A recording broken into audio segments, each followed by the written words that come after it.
I think it's fair to say that beliefs about climate change vary. It's not just about whether climate change is real. We've all seen the forest fires, the flooding, the warmer winters. The big difference of opinion seems to be whether we should try to do anything about it. One way of getting people to do something about climate change is through tax incentives. The prospect of a tax credit for buying an electric vehicle might nudge you into getting one, particularly if you believe people are responsible for climate change. What about corporations, though? What makes one company take advantage of tax breaks for green technology while another company does nothing? Do the company's beliefs about climate change matter? And how would you know what a company believes anyway? These are the kinds of questions Giri Kanagaretnam can answer. Giri is a professor of accounting at the Schulich School of Business, where he holds the Ron Binns Chair in Financial Reporting, Banking and Governance. My interview with Giri is coming right up.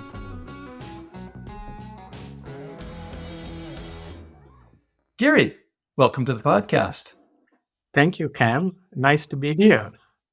It's great to have you here. You are one of my closest colleagues at the school because you're part of the accounting area with me. So it's a great pleasure to be able to talk to someone who works closely with me for a change. You have a whole bunch of different roles at the school. Can you give people just a rough idea of the various hats that you are wearing at Schulich? Yeah, primarily, I think I'm a researcher, so I am a professor of accounting at Schulich School of Business, and currently I hold the Ron Binns Chair in Financial Reporting, Banking and Governance. And then, of course, I teach. I've been teaching in the MAC program, in the MBA program, and in the PhD program. And so those are two of my main lines of duties. But for the past 4+ years, I've been the Associate Dean Students.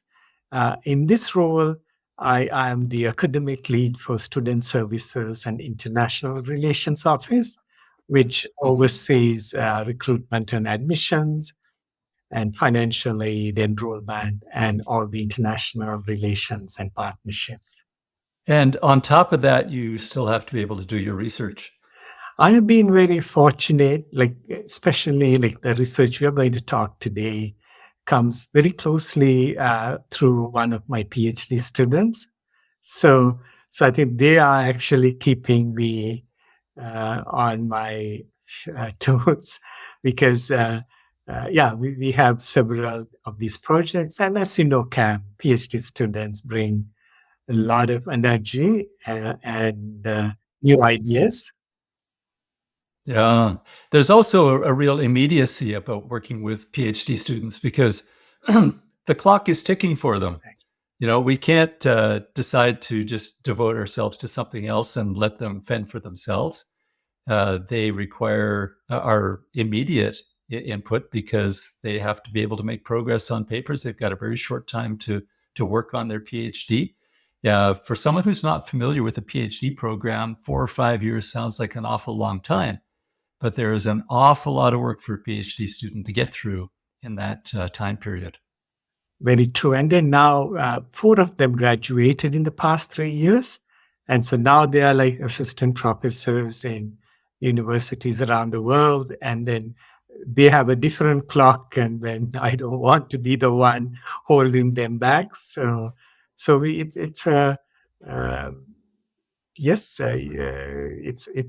sometimes challenging, but most of the time it's very rewarding. Yeah. Well, I hope it's more than most of the time. It's an extremely wonderful situation to have a good PhD student that you're working with and to watch them make progress through the program and then to get out there and to get a job. So it's in many ways, it's a privilege for a professor to have PhD students to work with, not the other way around. I can't agree more. So tell me about the kinds of work that you're doing in this area. Yeah, so we started with my PhD student looking at disaster losses or broadly climate risk and how that shapes firms' financial decisions. For example, In one of the projects, we were looking at loan loss reserves in banks. And so, will they be, like, if they're exposed to higher climate risk, will they be building more reserves as a cushion to withstand future disasters?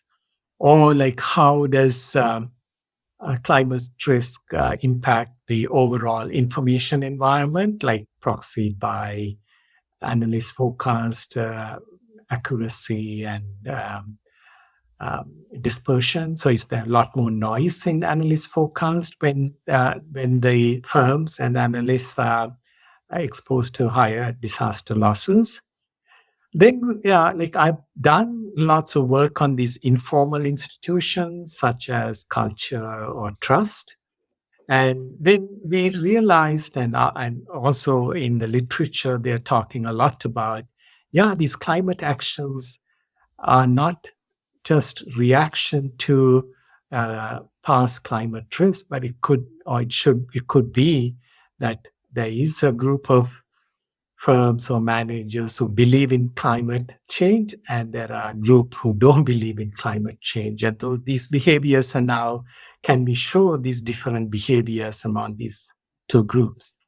And then Hmm. what we find is in a couple of the projects, this paper as well as the other projects, is climate beliefs, or we term as climate change social norms, are more salient than the experiences to disaster losses or experiences of past climate risk.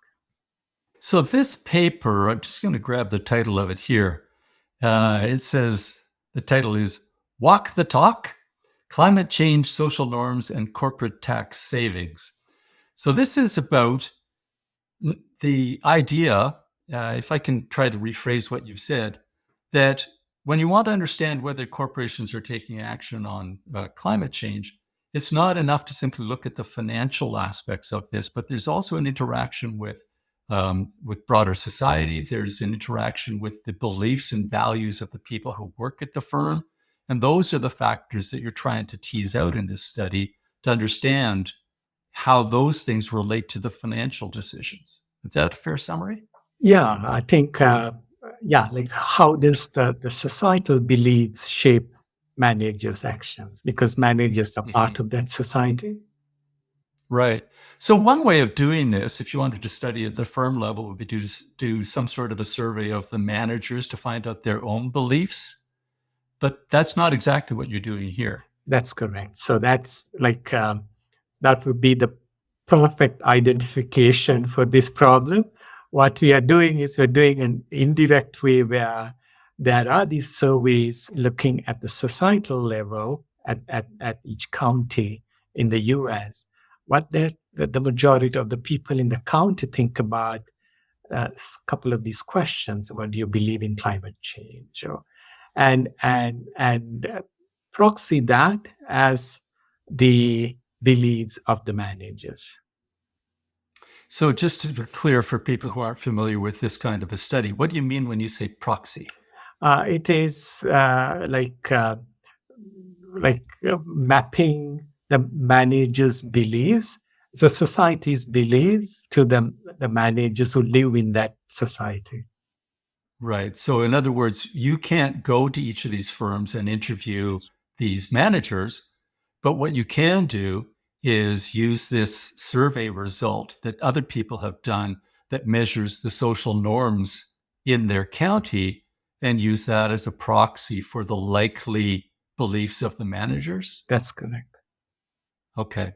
So maybe what you need to do with me here is just help me understand this other survey that you're using as a proxy. Where did that come from? It's the Yale Climate Opinion Surveys. So they started, I believe, in 2014, and every 2 years they have this large survey across the entire US at the county level.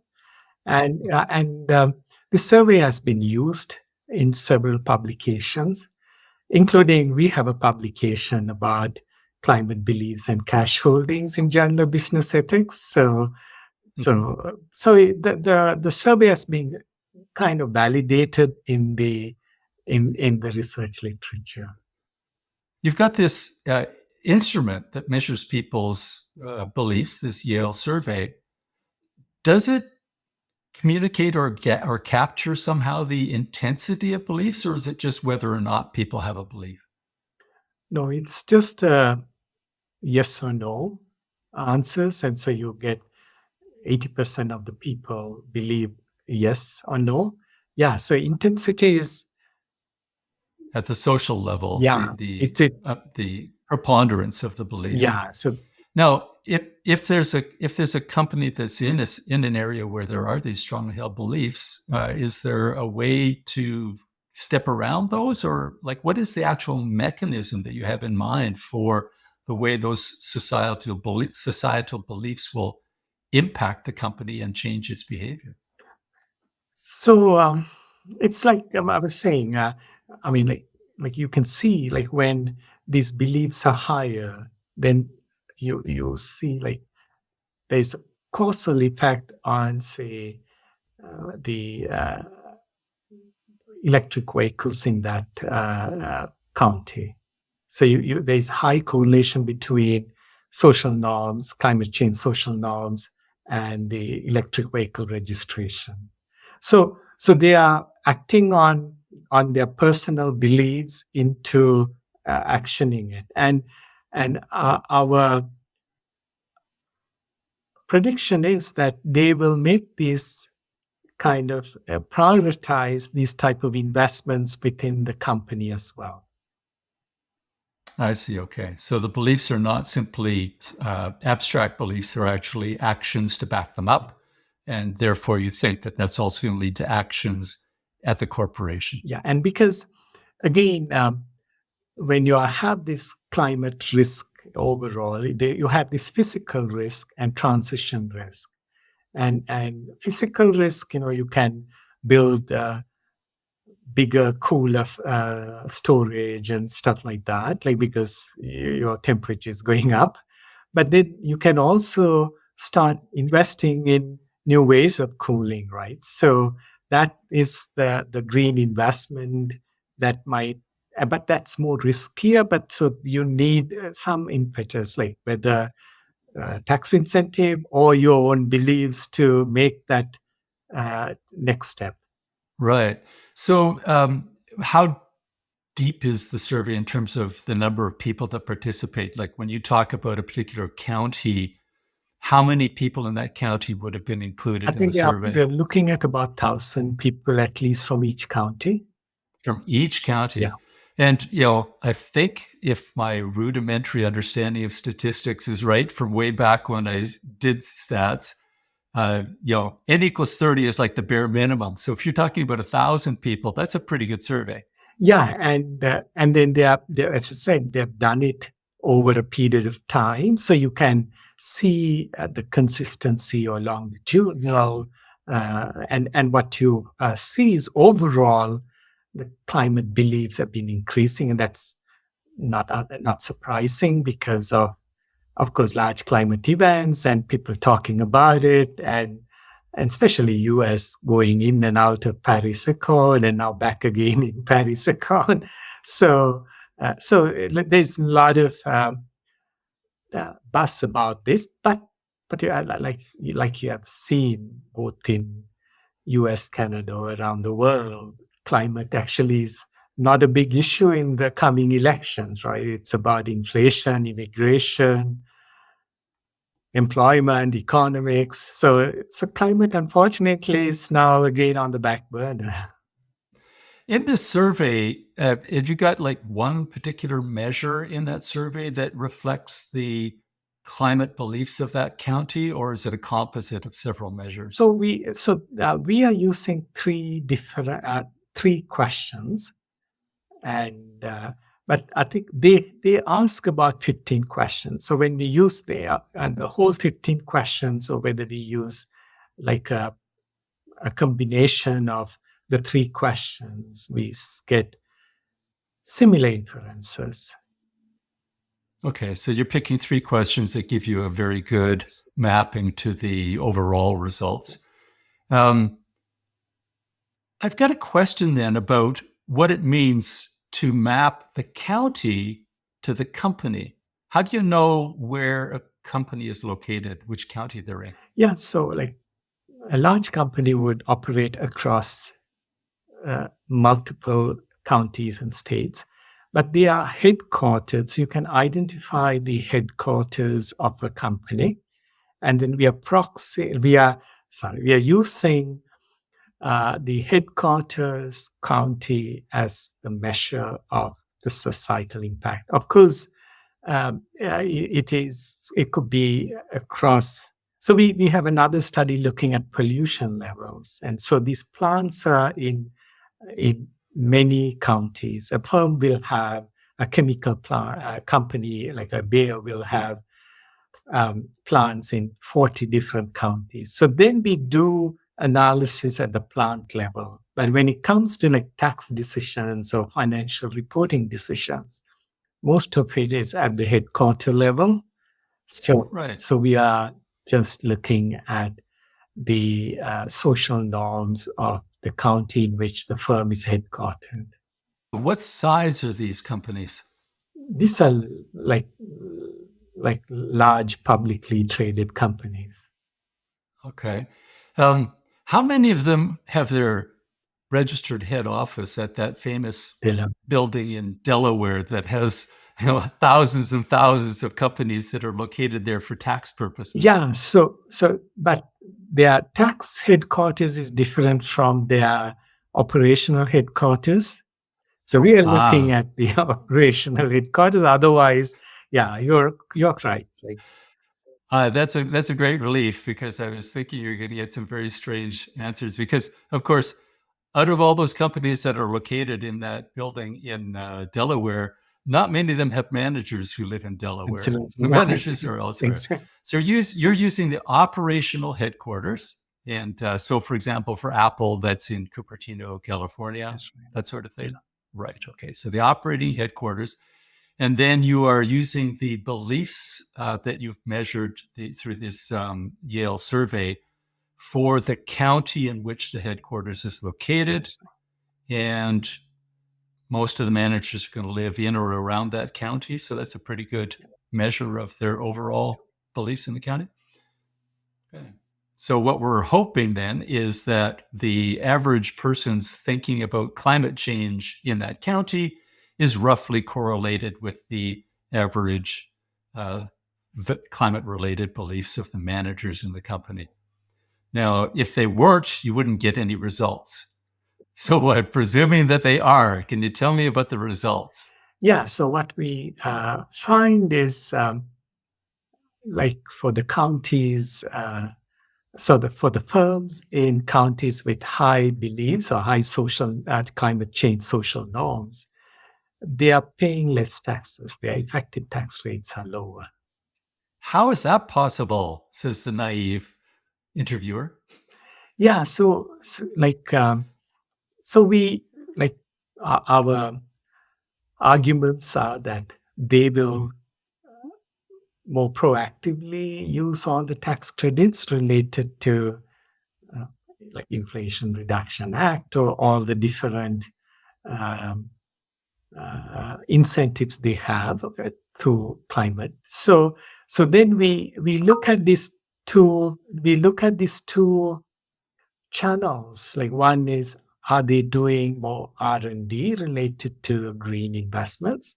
And second, we are looking at whether they are from states which adopted climate change policies.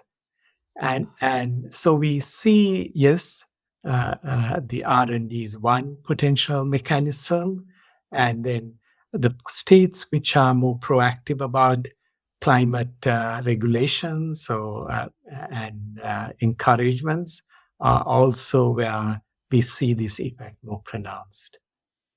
Right. So the effective tax rate, pretend I'm not an accounting professor, Giri. Explain effective tax rate to me. So it's the how much tax you're paying per or percentage of tax you're paying per every dollar of profit you make before taxes. Okay. So you've got the tax rate in a given jurisdiction might be, say, 20%, but by taking advantage of tax incentives, perhaps related to climate change, you might be able to reduce the actual amount of tax that you pay Yeah, to lower than 20%. that's Okay, so that's your effective tax rate. And so you're finding that there's a correlation then between this tax rate, the effective tax rate of the company, and the climate opinions of the people in that county. that's right. That's the first thing. And then the second thing is you're trying to figure out what is it that's driving that. So one of them is the the research and development. Yeah, so So can you explain that in a little bit more detail, the research and development part of it? yeah, so the like you have lots of credits, tax credits for R&D investments, and then especially green R&D investments.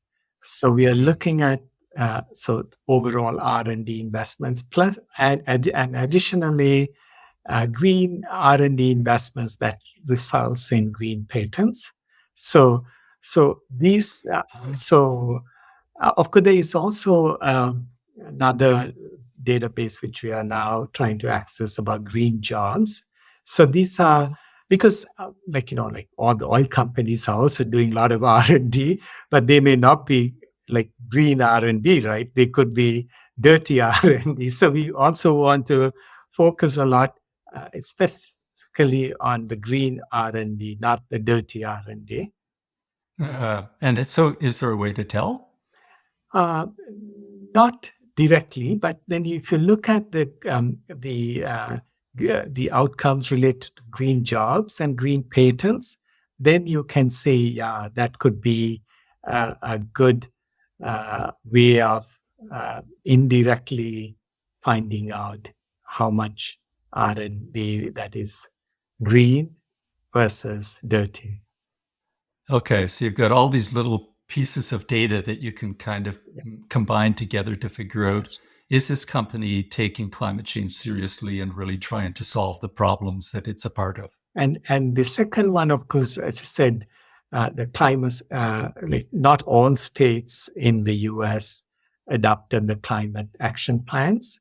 So the firms which are in the states which have formal climate action plans uh, are also we then seeing a higher uh, reduction in effective tax rates than the firms in states which are have not adopted climate action plans. Mhm. And so again, this goes by where their operating headquarters That's is located. Yeah, Right. So you can tell which state they're in and therefore what tax incentives yeah. might be Because once we applying to map this. the county, then it's very easy to map the state. Right. Even I could figure that part out, Gary. Yeah. So, what did you learn then out of all of this? What's your overall takeaway from this? So we also so in a research like this, the as I mentioned before, the uh, general criticism would be there's nothing to do with beliefs. It's all because of or beliefs or awareness. It's all because of the heightened uh, the climate uh, disasters and heightened climate risk is driving this. So what we do and in this research is we clearly show actually the climate risk actually is not showing any correlation to tax savings. It's the climate beliefs that's driving or having strong relationship to tax savings. So, so yeah, like climate risk or the prior climate experience of disasters are what we see openly, but what the actions are happening not because of that, but it's because of something else. It's about the social norms and whether if you don't believe in it, you are not going to act on it. Essentially, you need both of those components to be in place. You need good tax policies to incentivize things financially, but you also need to promote the understanding around climate change.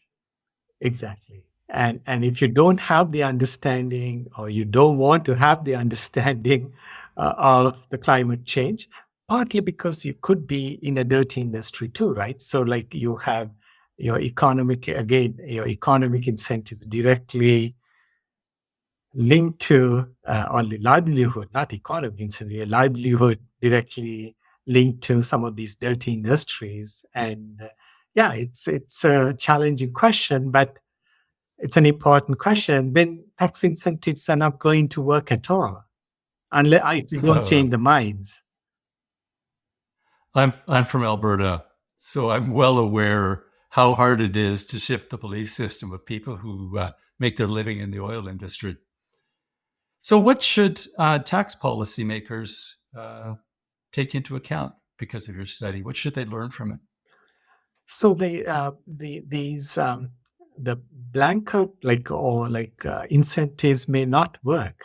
So it might be have to be maybe a targeted incentives, or like you will have to do the heavy lifting of educating people on Yeah. changing the beliefs, and there is no quick fix with the tax incentives.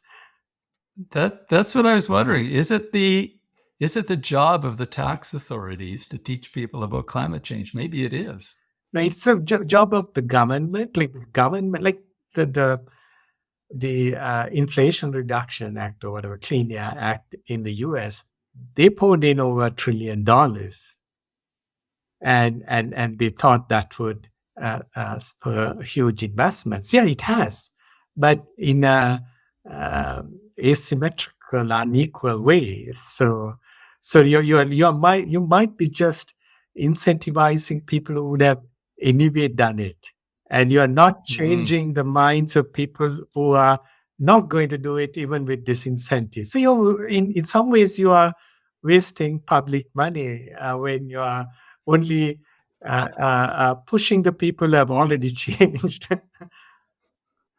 It's a very complicated system of mechanisms to try and get people to change their behaviors. Exactly. Yes.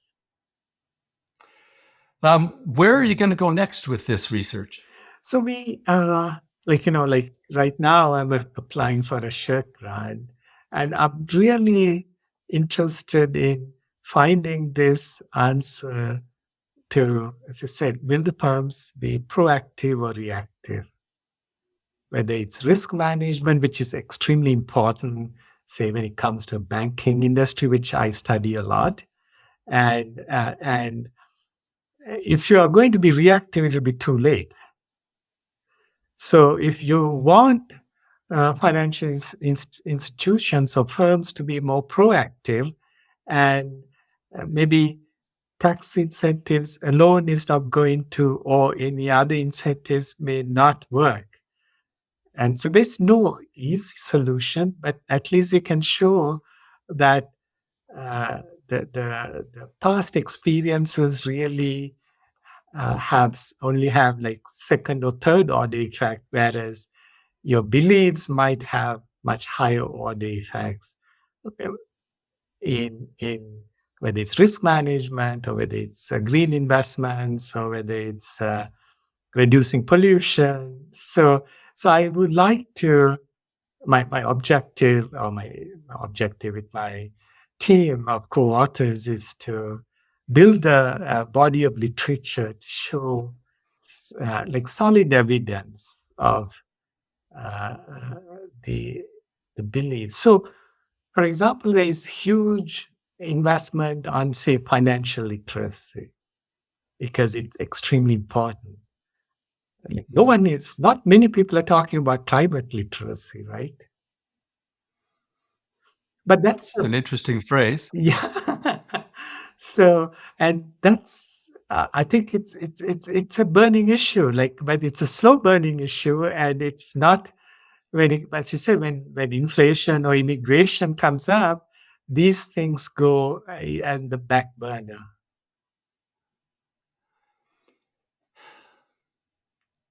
It's so complicated to figure out how society is behaving in the first place as a researcher, and then to try to intervene in some way to try to promote change in the right direction is perhaps an even bigger challenge, because you're up against such intransigent situations. What can you as a professor do with your research to promote it, to get it out there? Do you get a chance to, do you go on media? Do you go to conferences? Do you publish articles in the Globe and Mail? What is it you can do? So like the way I look at, my banking literature about regulations, like gets discussed in central bank policy papers and things, and even like government accountability office in the US. But when it comes to this climate issue, it's a new research area for me, and I think before I, of course, go to conferences and present it, and it's more received in Europe than, say, in North America, because in North America, people still don't really believe in norms, whereas in Europe, there and again, as I said about climate beliefs and climate literacy, they again, it's not in the front and center of people's minds, whereas it's very different in Europe. So my objective, of course, is to build a body of evidence, and uh, then talk about it. So it could be like if you say you are skeptical about effective tax rates, or even societal belief transferring to managerial belief, and it's uh, even though like we have all these difference in difference with shocks and saying, there is some causal effect, still you can, it's reasonable to assume there is basically some noise creating these correlations. But if we can show this in risk management, in pollution levels, in different contexts, I think then there will be a large body of evidence saying, yes, climate beliefs and how societies internalize these climate change uh, over time uh, might spur changes organically from people to firms, or incentive designs from governments that will further accelerate some of the changes we need. Mm-hmm. But It's always possible that the causality goes the other way. If you've got enough employees of the company in one county, they might change the belief systems of the county. that's true. And then like you see that, like if you go to, say, Northern Virginia, you will see 80% of the vehicles are green vehicles on the road. And you have clusters of these early adopters, and then that becomes, like keeping up with the Jones, right? Everybody else is. So you want to adhere to that social norm. You don't want to be the odd one out. That's true. So you've got some opportunities to extend this out into the wider public. Do you ever get a chance to put this into some of your courses that you teach? Interestingly, I've been asked to, one of my co-authors is in University of Florence, and he's teaching a required course on like climate finance for all the undergrads at University of Florence. And he wants me to do like a recorded, like 1 hour guest lecture about this research. And, and, like, Well, that'd be great. and like we are long way from climate finance being a core class in the business program here in Canada or in the US.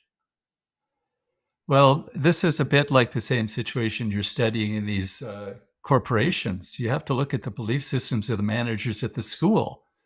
What are your belief systems, Giri, around this stuff? Do you want to impose this on the curriculum because you believe so strongly about it? No, yeah, I think like like, all our students have their own objectives, passing their CPA and passing their CFA. So yeah, I think we need uh, we are making these compromises. We know, I think, we have our pet projects and they are important. And actually, there is a nice book called Slow Burn, which is out now. If you get a chance, you should read.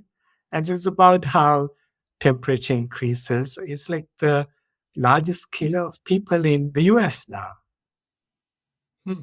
Heat and microplastics so about climate change, about pollution.